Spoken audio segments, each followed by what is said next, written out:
सर्वांना माझा नमस्कार. माझे नाव रतन आहे. आमच्या शाळेचे नाव मनप्पा मुलींची मराठी केंद्र शाळा कॅम्प. मी तुम्हाला 2 शब्द सांगणार आहे, ते तुम्ही शांतपणे ऐका. खून बहा किस मतलब का जिसमें उबल का नाम नहीं. खून बहा किस मतलब का जिसमें उबल का नाम नहीं. किसने कहा था नदियों से खून बहता है, वो खून नहीं वो पानी रहता है. उसी दिन सभी लोगों ने खून के एक बूंद की कीमत समझाई थी.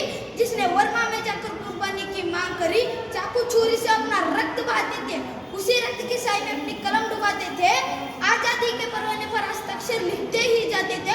उस दिन देखा हिंदुस्तानी विश्वास नया, उस दिन लिखा भारत ने इतिहास नया, इतिहास नया. भगत सिंग, राजगुरू, सुखदेव, चंद्रशेखर आझाद, वीर सावरकर, बाबासाहेब आंबेडकर, राणी लक्ष्मीबाई अशा कितीतरी महावीरांनी आपल्या देशासाठी बलिदान दिलं. त्या महावीरांना माझ्याकडून नमन. आपल्या सगळ्यांच्या जीवनात रक्त सांडण्याची, प्राण देण्याची संधी नाही, परंतु आपण देशासाठी सेवा करू शकतो याची संधी आपल्याला आहे. आणि आपला भारत देश पहिला 10वा अर्थव्यवस्थापन. आता आपला भारत देश हा 4था अर्थव्यवस्थापन.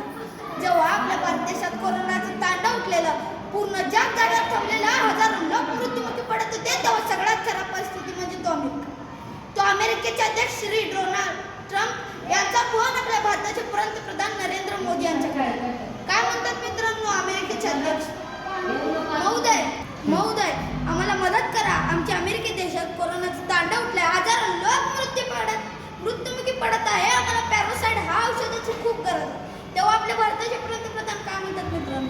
ट्रम्प साहेब, तुम्ही निश्चिंत राहा. हीच खरी वेळ असते एका मित्रांनी दुसऱ्या मित्राची मदत करा.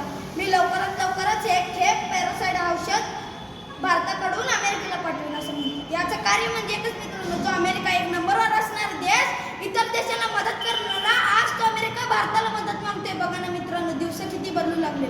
जो श्रीलंकेत खायला अन्न सुद्धा नव्हतं, हजारो लोक उपाशी पोटी मरत होते, कोणी पाय पुढे नाही घेतला, तेव्हा भारतानेच पाय पुढे घेतला आणि तो श्रीलंकेला हजारो टन तांदूळ पाठवले. याचं कार्य म्हणजे आपला भारत देश हा मदत घेणार नाही, म्हणजे मदत करणारा आहे. आपला भारत देश हा सगळ्या देशासाठी आत्ताही उभारला आहे.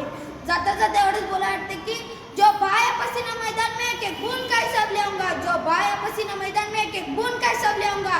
ये भारत माँ के लाले पूरी भारत देश में तिरंगा लहराऊंगा. ये भारत माँ के लाले पूरी भारत देश में तिरंगा लहराऊंगा. जय हिंद.